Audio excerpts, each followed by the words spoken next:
Welcome back. Let's talk about a recent IPO. Coursera shares under pressure this morning after reporting its first public results. CEO Jeff Maggioncalda joins us now to break down the quarter. Jeff, good to see you. I guess the reality of post-pandemic is that growth rates year over year you expect are going to be different, right?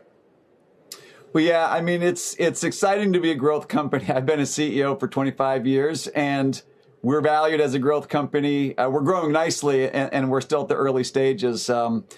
Clearly, 2020 was a very big year. We grew our revenues 59%. We expect a long-term structural shift that favors online learning, and now we're kind of seeing what the new normal looks like, but we're pretty happy with the first quarter.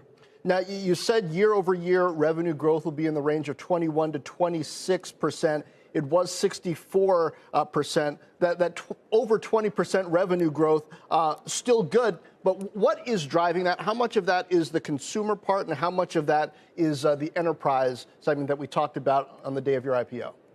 Yeah, the consumer segment is the one that's a little bit harder to predict.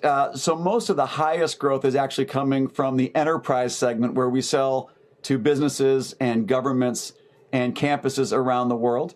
The other higher growth rate is from the degrees segment. This is where individuals can come onto Coursera and get a fully accredited bachelor's and master's degree from one of our university partners. You can see there on the chart that growth rate is also very high.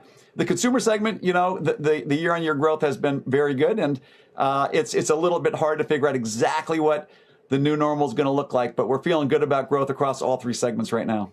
So talk to me about costs. How much are you still building your sales and marketing motion? How much investment is there going to be in that, continuing to affect margins as you explore that enterprise growth?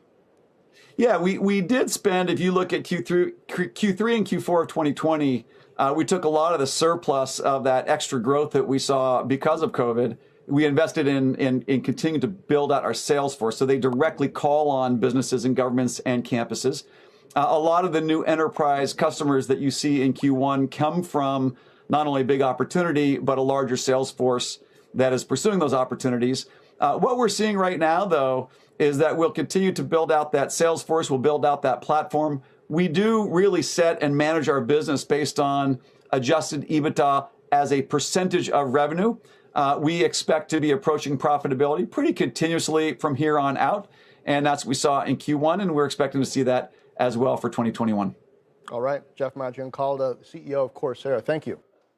Shepard Smith here. Thanks for watching CNBC on YouTube.